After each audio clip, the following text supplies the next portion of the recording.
Ya, teman-teman, hari ini tanggal 15 masih di hari libur. Kita akan bahas lagi emiten-emiten yang ada di komentar. Tapi ini ada emiten yang mau dilihat untuk harga wajarnya ya, atau harga fundamentalnya atau valuasinya ya. Tapi ini bukan ajakan menjual dan membeli. Di sini kita tukar pikiran bagaimana perjalanan dari sebuah emiten ya. Baik, ada Bank Bank Indonesia ya. Dahulu PT Bank Internasional Indonesia, BII, dulu BII ya. BNII merupakan salah satu bank swasta Indonesia dengan bidang usaha bank umum. Pokoknya bank-bankan ini ya, berkeran dengan uang pokoknya. Unit perseroan memiliki kedua entitas anak yaitu WOM dan BNII Finance Center. Baik, kita langsung aja. Sorak Finance Holding Pte Ltd-nya 45% untuk shareholdernya. Terus ada Maybank Offshore Corporation Service 33,9%. Masyarakat sedikit ya, cuma 11%. Terus ada masyarakat non-warkat juga. Bulan Agustus banyak yang masuk, Juli ada yang keluar cuma beberapa orang saja. April juga banyak yang masuk, dan Maret juga banyak yang masuk. Listingnya 1989 ya. Udah lahir belum teman-teman? Terus untuk holding komposisinya ini Poren ya. Yang menguasai ini Poren. Lokal cenderung sedikit. Lokal siapa yang menguasai? Individu ya. Poren siapa yang menguasai? 18,31% itu adalah perusahaan. Baik teman-teman, kita akan langsung lihat untung insidernya. Siapa tahu ada yang menarik di insider. Insider terakhir tanggal 11 Februari 2022, udah lama ya.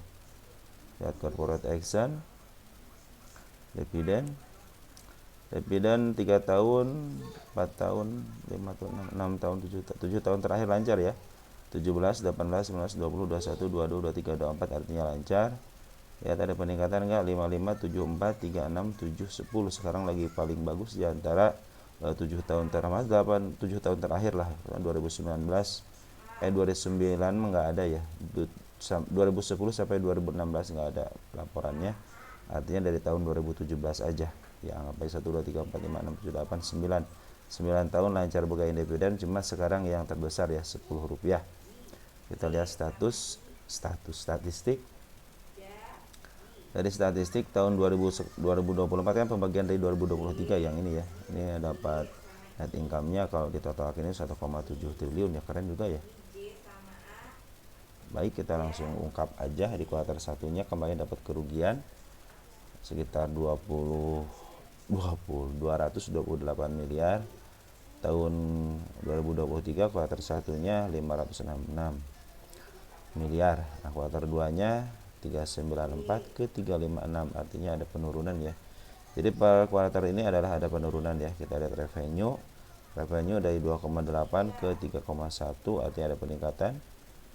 Ya, jadi walaupun ini rugi, sebenarnya si emiten BNI ini mendapatkan revenue-nya gede ya, dari 0,8 ke 3,1 ya. Terus kuartal 2 dari 2,9 ke 3,1, artinya revenue-nya bagus ya. Ada peningkatan. Terus dari kuartal 1 ke kuartal 2 juga ada peningkatan. Kemungkinan kerugiannya karena mungkin dihabiskan sama biaya-biaya tertentu lah. Tapi untuk peningkatan untuk memiliki sebuah usaha ya, labanya ya lumayan ya untuk penjualannya ya. Baik, untuk PE rasionya itu 19,55, artinya 9% lebih mahal dari standarnya 10. Terus untuk PBB-nya 0,61, murah ya, tapi belum tentu ya.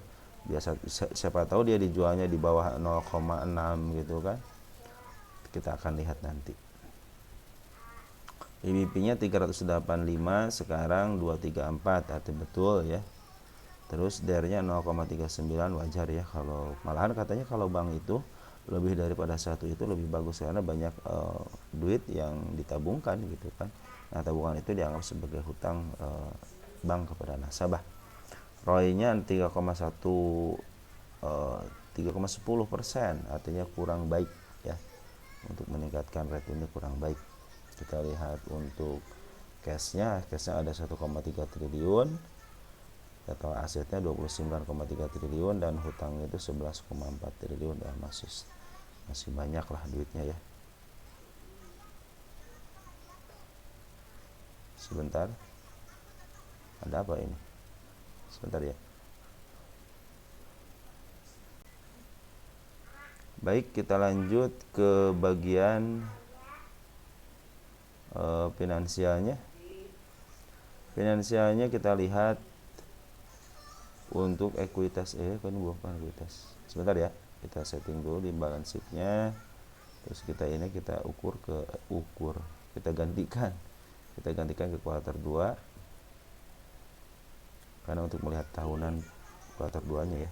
Baik, kita lihat nih sini ada ekuitasnya tahun 2019 25,4 ke 26 meningkat, 26 ke 27 meningkat, 27 ke 28 meningkat, 28 ke 30 meningkat, 30 ke 29 menurun. Selama 5 tahun ada peningkatan, pas kuartal 2 tahun ini ada penurunan.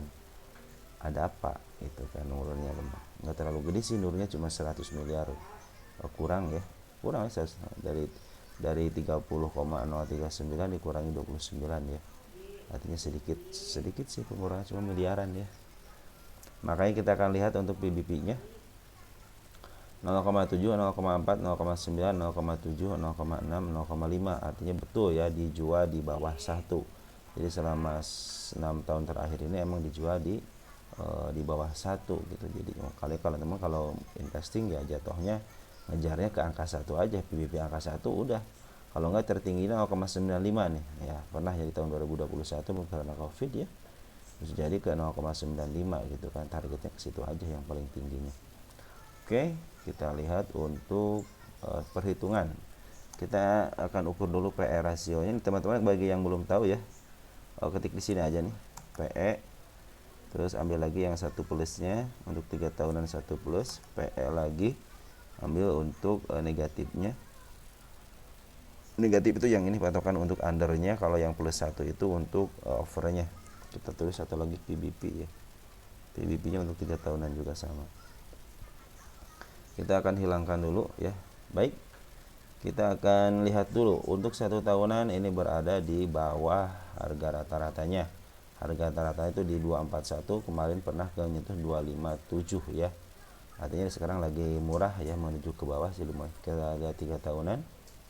Untuk 3 tahunan lagi sudah mendekati harga under value-nya tapi belum menyentuh, tapi dia ada peningkatan. Jadi berdasarkan kuartal 1 ada penurunan, kalau berdasarkan kuartal tahun ketiganya dia ada peningkatan. Dia sekarang lagi diturunin sedikit.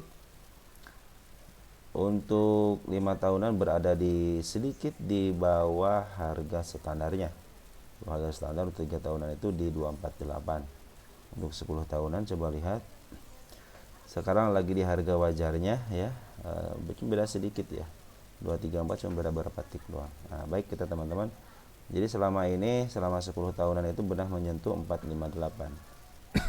Maaf ya. Baik, kita akan langsung hitung berdasarkan Punda Chart. Kita akan hitung rata-ratanya berapa sih ini gitu ya. Mana? Nah, untuk rata-rata PE rasionya itu 14,15. Kita tulis di sini. 14,15 dikali, kita butuh yang namanya EPS. Kebetulan EPS-nya ada ini ya. EPS-nya ada TTM ya, 11,97. 11,97. Kita kasih sama dengan kita enter di 169. Kalau sekarang harganya 234, berarti berdasarkan rumus PE rasio itu berada dalam posisi kemahalan ya. Kita akan hitung lagi berdasarkan rumus PBP. Kita hilangkan dulu yang PE rasionya dan kita aktifkan untuk PBP selama 3 tahunan. Selama 3 tahunan itu PBP-nya itu rata-rata 0,71. 0,71 dikali harga buku ya. Harga bukunya berapa sekarang? Harga bukunya adalah 38545. 385 titik itu koma apa titik 45. Kita kasih sama dengan, kita enter di 273. Berarti kalau berdasarkan rumus PBB ini masih murah ya. Berapa poin? 234 ke 273, nanti kita hitunglah ya. Baik teman-teman, kita akan catat dulu di sini ya, biar kita tahu ini lagi posisi murah atau mahal. Kita tulis kuarter 2 harga wajar berdasar rumus PER 169 ya, 169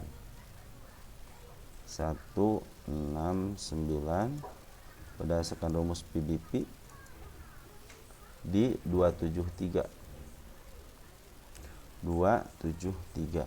Kita kasih tanggal hari ini per tanggal 15 ya. 09 2024. Baik teman-teman, kita lihat udah kita catat ya. Kita butuh pencatatan. Pernah dibahas juga waktu tanggal 7 ya. Nah, ternyata harga targetnya itu di 265 yang untuk harga PBB mungkin bisa kejangkau ya. Cuman untuk harga PER ya soal di 169 ya, mana sebenarnya 169. Wis. Wah, masih jauh teman-teman. Gimana dong ini? Nah, jadi teman-teman begini. Kalau kita udah tahu berdasarkan harga fundamentalnya, teman-teman tinggal pilih yang mana. Kalau teman-teman contohnya saya percaya sama PER ya, tunggu aja sampai dia di bawah. Tapi kalau percaya sama PBP artinya ini lagi masih murah nih. Ada sekitar berapa poin lagi? Sekarang 2, 3, 4 ya. Tinggal dikurangi aja 2, 3, 4. Berapa tuh? 39 poin lagi, sedikit lagi berarti ya. 273 coba.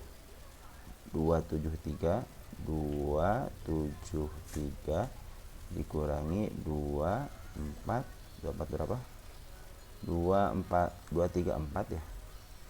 234 sama dengan ya 39 poin lagi. Ya tinggal terserah teman-teman tuh ya. Teman-teman kalau merasa ini katanya masih murah, ya udah kalau masih murah kalian tinggal ngejar harga PBP-nya aja gitu di 273. Kalau dari saya kan cuma dikasih target ke 264 ya. 26 karena ada si kepala merahnya. Sedangkan di sini kan harus ketembus agak lumayan 273-nya di sini gitu kan, di ujung sini nih. Pas banget isi kepala kembar ya di sini. Terserah teman-teman sih gitu ya, mau percaya yang mana. Tapi saya lebih meyakini kalau dia mau naik pun kemungkinan ke 263 itu masih kekejar lah ya. Nah, kita lihat penurunannya teman, jangan lihat kenaikannya aja. Penurunan bila dia jeblos di 230 artinya dia harus ke bawah. Nah, ke bawahnya sampai mana? Bisa jadi sampai ke ini kuat. Sebenarnya daerah ini daerah kuat ya, daerah tidak. Maka dia kalau ke jebolnya suka enak tuh set ke jebolnya. Disinilah ada yang namanya gap sedikit di 199. Mudah-mudahan tidak ke 199. Kalau kita lihat dari PER ini 169, kita akan cek ke sini. Apakah ada yang di bawah 169? Kita lihat 169. Ada enggak harga? Tahun berapa nih? Kita lihat dari sini aja ya. Oh, ada nih di harga 169 itu waktu tahun ini ya, di sini ya. Waktu tahun 2020 teman-teman, lama dong. Jadi saya harus ngaitin ke sana dulu 2020 ya. Wis berapa tahun? 4 tahun ke belakang. Bolehlah kita cek ya. Siapa tahu emang kejemputnya di area situ ya. Kita akan lihat. Siapa tahu 2020 tahun lagi. Tenang teman-teman, tenang. Ini mudah-mudahan masih stabil nih internetnya ya. Jangan suka ngaco ya. Tahun ini 2021, 1 tahun lagi. Ini tahun berapa ini? Nah, ada di sini. Kita akan cek di sini 269 ya. 169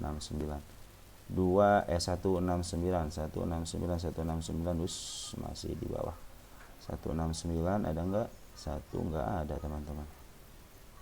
Di sini ada enggak? Deh. Berapa ini? Pas enggak? Di 180. Berarti area 169 di area sini. Berarti di sini teman-teman nih ada gap. Ya istilahnya kalau memang harus ke sini teman-teman ya kalian harus nerima. Kenapa? Karena di sini emang ada gapnya. di 179. Saya kan memperkirakan untuk harga PBP-nya berapa tadi? 169, 170 lah gitu ya, anggapnya 170 gitu ya. Kurang lah 179 ya, di atas sedikit lah, di atas sedikit harga wajarnya berdasarkan PBP, maaf, berdasarkan rumus FAIR. Jadi teman-teman terserah tuh. Kalau kalian istilah percaya sama rumus PBP ya masih ke atas, kalau berdasarkan rumus FAIR dia masih kemahalan dan berada di harga sama-sama. Yang di atas ada si candle kepala merah, yang di bawah, yang di atas PBP ya, kenaikan PBP itu ada di si kepala merah, tapi di bawah ada yang lebih bagus lagi di harga pairnya itu di gapnya waktu tahun 2020 bulan Juli ya. Nah seperti itu teman-teman.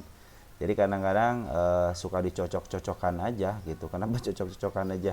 Kadang-kadang kan ada sebagian teman-teman kita yang saya sendiri sangat mempercayai gap gitu. Ketika gap itu harus tertutup, baik gap up ataupun gap down itu harus ketutup. Terus sekarang ada si kepala merah, ada si kepala double. Terus ada ekor merah, ada juga ekor hijau, yang artinya itu batas-batas penurunannya. Nah, sebenarnya saya ingin kedepannya itu ya memperhatikan candle-candle seperti itu aja. Nanti kedepannya kita akan membuat sesimpel mungkin gitu. Jadi trading itu jangan dibikin sulit, cari indikator, cari metode yang paling simpel gitu aja. Sebenarnya kalau metode saham itu kan mudah, beli di bawah, jual di atas, ya kan gitu dari dulu juga. Kapan saat beli? Ketika di bawah. Kapan saat jual? Ketika di atas. Cuman masalahnya tidak segampang itu kan. Ternyata kita anggapnya di bawah, ternyata belum ke bawah. Nah seperti inilah, makanya saya bilang kalau ada harga wajar itu ada sebagai patokannya, sebagai guide aja gitu kan. Mungkin setiap penurunan itu ada kenaikan walaupun sedikit. Nah mungkin itu bisa dimanfaatkan gitu kepada teman-teman ya. Contohnya ini harganya segini, tak mungkin ke bawah gitu ya, berdasarkan hitungan aja. Saya kan berdasarkan angka-angka aja. Tidak tahu kan istilahnya dalamannya sebuah emiten mau diapain gitu kan. Kecuali ya teman-teman mungkin sebagai bandar gitu kan. Tapi kalau melihat dari dari bandarnya sekarang kan lagi turunin, teman-teman lihat nih. Ini bandar lokal lagi nurunin barang, foreign juga lagi nurunin barang ya. Kemarin sempat beli di sini, cuman sekarang lagi turunin ya. Mudah-mudahan sih tidak nurunnya tidak jeblos aja gitu. Makanya kalau dia jeblos ke 199 ya siapa tahu dia mau ke 6169. Cuman ingat, di setiap penurunan ada kenaikan. Nah, seperti ini nih. Penurunan ada kenaikan di sini kan. Ya walaupun tidak naik sampai sini, cuman saat penurunan ada kenaikan. Maka di setiap penurunan lihat penurunan ada kenaikan, penurunan ada kenaikan. Manfaatin aja seperti itu teman. Jadi tetap aja beli harus di bawah. Dan kalian kalau udah tahu seperti ini ya lebih baik teman-teman, kalau cinta dengan emitennya ya udah tunggu aja gitu. Siapa tahu dia mungkin di tengahnya lah, antara 170 sama 230 itu berapa tengah-tengahnya. Ambil aja 200 gitu. Udah 2. Jadi kalau kita turun ke bawah itu ya masih ada patokan itulah ya. Baik teman-teman, mungkin segitu aja. Nanti kita akan bahas beberapa emiten yang ada di komentar. Segitu aja. Ciao ya.